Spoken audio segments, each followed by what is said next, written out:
السلام علیکم ورحمۃ اللہ وبرکاتہ۔ دیکھنے میں آیا ہے کہ عوام میں ایک طریقے کا کنفیوژن پھیلا ہوا ہے کہ انہوں نے جب قرآن شریف سیکھنا شروع کیا تھا، قاعدہ پڑھا تھا، تو کسی نے قاعدہ پڑھا تھا الف ب ت س ج ہ کھ اس طرح سے، اور کسی نے قاعدہ پڑھا تھا الف با تا ث ج ح خ۔ تو کنفیوژن یہ پھیلا ہوا ہے کہ دونوں میں سے صحیح طریقہ کون سا ہے۔ تو اس میں آپ کو میں بتانا چاہوں گا کہ اگر مخرج کی ادائیگی کی جائے تو دونوں ہی طریقے صحیح ہوتے ہیں، مگر ضروری ہے مخرج کی ادائیگی ہونا۔ اگر مخرج کی ادائیگی نہیں ہوتی ہے تو الفاظ کے معنی بدل جاتے ہیں۔ اسے اس طرح سے سمجھا جائے کہ ہم نے قاعدہ پڑھا، اس میں ہم نے دیکھا ہے ایک ہوتا ہے ث، ایک ہوتا ہے سین، ایک ہوتا ہے بڑا شین، ایک ہوتا ہے صاد۔ چاروں پر اگر زبر لگایا جائے تو چاروں سے بنے گا س۔ اب سوچنے والی بات یہ ہے کہ اگر چاروں سے ایک ہی حرف بنے گا تو پھر قاعدے میں 4 حرف رکھنے کی ضرورت کیا تھی؟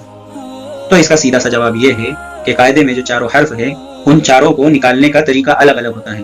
اگر ہم دیکھیں تو س جو ہے، جو شروع میں آتا ہے، وہ اس طرح سے نکلے گا س، پھر سین، پھر شین اور صاد۔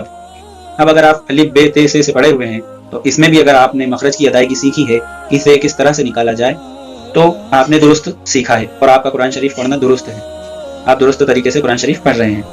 پر اگر آپ مخرج کی ادائیگی نہیں کر پاتے ہیں تو آپ نے جس بھی طریقے سے قرآن شریف پڑھا ہے، جس بھی قاعدے سے پڑھا ہے، آپ نے غلط پڑھا ہے، آپ کو سدھار کی ضرورت ہے۔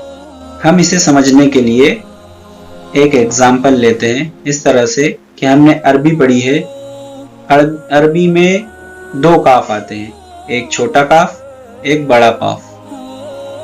تو اگر ہم دیکھیں ایک الفاظ قلب، اگر ہم قلب میں چھوٹا کاف لگائیں گے تو اس قلب کا معنی ہوتا ہے کتا، اور اگر ہم قلب میں بڑا قاف لکھیں گے تو قلب کا معنی ہوتا ہے دل۔